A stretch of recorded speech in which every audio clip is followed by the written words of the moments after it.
Hello, मैं Narendra Kumar Agnihotri NM news पर इस समय की सबसे बड़ी खबर आपको मैं बताता चलता हूं। अमेरिका, इजराइल और ईरान का युद्ध 2 हफ्ते से अधिक हो गया है, लेकिन युद्ध अभी खत्म नहीं हुआ। आपको मैं बताता चलता हूं, यूपी के सीतापुर के क्षेत्र में रहने वाले रवि गोपाल, जो ट्रक ड्राइवर का काम करते थे, सऊदी अरब में जो रियाद में काम करते थे, वहां पर ईरान के द्वारा सऊदी अरब में जो मिसाइल गिरी है फैक्ट्री में, जिससे मलबा गिरने से उसकी मौत हो गई। आपको मैं बताता चलता हूं, अगर इसी प्रकार का युद्ध आगे बढ़ता रहा तो काफी रेडिएशन भी फैलेगा और जिससे काफी बीमारियां भी फैलेंगी। युद्ध अभी समाप्त रहने का नाम नहीं ले रहा है और यूपी के सीतापुर का जो रवि गोपाल नाम का व्यक्ति है जो खत्म हो गया है, उसके पेरेंट्स का कहना है कि मोदी सरकार उसकी डेड बॉडी जो है वो भारत में ला दे, क्योंकि आपको बता दें उसके काफी पेरेंट्स दुखी हैं। भाई का भी जजमेंट कहना है कि वो वहां पर एक ट्रक ड्राइवर का काम करता है।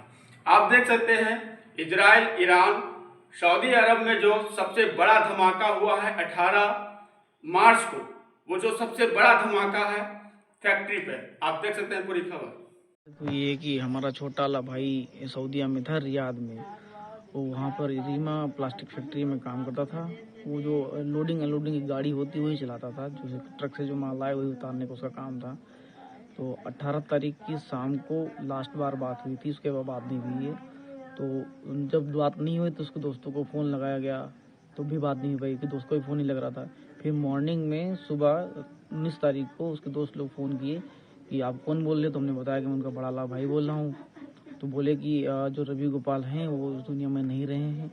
तो हम बोले आपको कैसे पता चला? तो बोले मैंने बॉडी वगैरह भी देखा है, तब पता चला है। और घर वालों को समझाइए, डांट दीजिए। बस कैसे क्या हुआ था विदेश में? विदेश में जो इसमें इजराइल और अमेरिका और जो इंटरनेशनल वार चल रहा है इसी के तहत हुआ था। उसमें लोग वहाँ के जो दोस्त लोग बता रहे हैं कि मैंने मिसाइल को आते हुए देखा और वो फैक्ट्री के पास वाले एरिया में गिरा, तो उसकी चपेट में उनकी फैक्ट्री भी आ गई, आग वगैरह भी लग गई। कुछ लोग भाग लिए थे, ये भाग नहीं पाए शायद, जो भी हुआ हो। रियाद में थे, सऊदी अरबिया में, वहाँ काम कर रहे थे। हमारा नाम मनमोहन दयाल है, मैं उनका बड़ा वाला भाई बोल रहा हूँ। निवासी महमूदाबाद क्षेत्र महमूदाबाद को, जिला सीतापुर का, उत्तर प्रदेश। हम सरकार से बस यही मांग करना चाहते हैं कि हमारे भाई की जो बॉडी सुरक्षित लाई जाए इंडिया में। माननीय प्रधानमंत्री मोदी से यही गुजारिश है कि हमारे भाई की जो बॉडी है सुरक्षित इंडिया वापस लाई जाए, बस हम यही चाहते हैं। साउथ पारस गैस फील्ड पर हमले के बाद ईरान ने सऊदी पर बम गिराए। IRGC की चेतावनी के कुछ घंटों बाद रियाद में 2 शक्तिशाली धमाके हुए। 18 मार्च की रात मिडल ईस्ट के इतिहास में सबसे डरावनी रातों में से एक रही, जब ईरान ने प्रतिशोध की आग में जलते हुए सऊदी अरब, UAE, कतर और कुवैत पर सैकड़ों मिसाइलें और ड्रोन दाग दिए हैं। इजराइल द्वारा ईरान के विशाल साउथ पार्स गैस फील्ड को निशाना बनाए जाने के बाद भड़के संघर्ष ने खाड़ी देशों को युद्ध की सीधी आग में झोंक दिया है। रियाद और दुबई जैसे शहरों में एयर डिफेंस सिस्टम सक्रिय हैं और नागरिकों को सुरक्षित स्थानों पर रहने की चेतावनी दी गई है। ईरान में अपने ऑपरेशन ट्रू प्रॉमिस 4 के तहत खाड़ी देशों के ऊर्जा ठिकानों और अमेरिकी सैन्य अड्डों को निशाना बनाया है, जिसकी पुष्टि खुद मंत्रालय से की गई है। रियाद में रक्षा मंत्रालय ने पुष्टि की है कि शहर के ऊपर बैलिस्टिक खतरे को इंटरसेप्ट किया गया है। प्रिंस सुल्तान एयरबेस के पास मिसाइल का मलबा गिरा है। नागरिकों के मोबाइल पर पहली बार हॉस्टाइल एरियल थ्रेट के इमरजेंसी अलर्ट भेजे गए हैं। रणनीतिक रूप से एक और बड़े घटनाक्रम में ईरान की मिसाइलों ने कतर स्थित एक प्रमुख गैस संयंत्र को अपना निशाना बनाया है। कतर, जो दुनिया के सबसे बड़े गैस निर्यातकों में से एक है, के ऊर्जा ढांचे पर यह हमला वैश्विक ऊर्जा बाजार के लिए चिंता का विषय बन गया है। इस हमले के बाद संयंत्र में परिचालन पर पड़ने वाले प्रभाव का आकलन किया जा रहा है।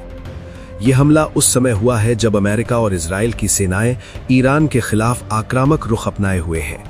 ईरान ने चेतावनी दी थी कि यदि उसके हितों पर हमला हुआ तो वो न केवल इजराइल बल्कि उन देशों को भी निशाना बनाएगा जो पश्चिमी शक्तियों को सहयोग दे रहे हैं या उनके सैन्य अड्डों की मेजबानी कर रहे हैं।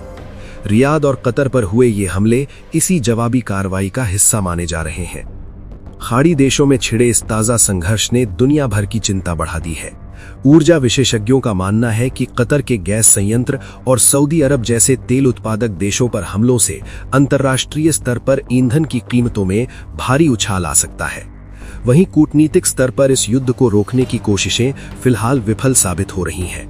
ईरान के रेवोल्यूशनरी गार्ड्स ने चेतावनी दी है कि वे आने वाले घंटों में दुश्मन के बुनियादी ढांचे को पूरी तरह तबाह कर देंगे।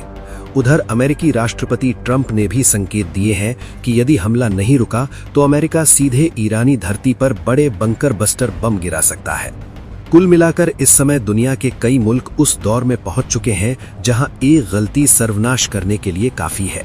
हालांकि ट्रंप बार बार कह रहे हैं कि ईरान पूरी तरह से टूट चुका है, लेकिन उसके बावजूद समय समय पर ईरान की हमले ट्रंप के दावों की हवा निकाल देते हैं। फिलहाल के लिए बस इतना ही। बाकी अपडेट के लिए बने रहिए वन इंडिया हिंदी के साथ।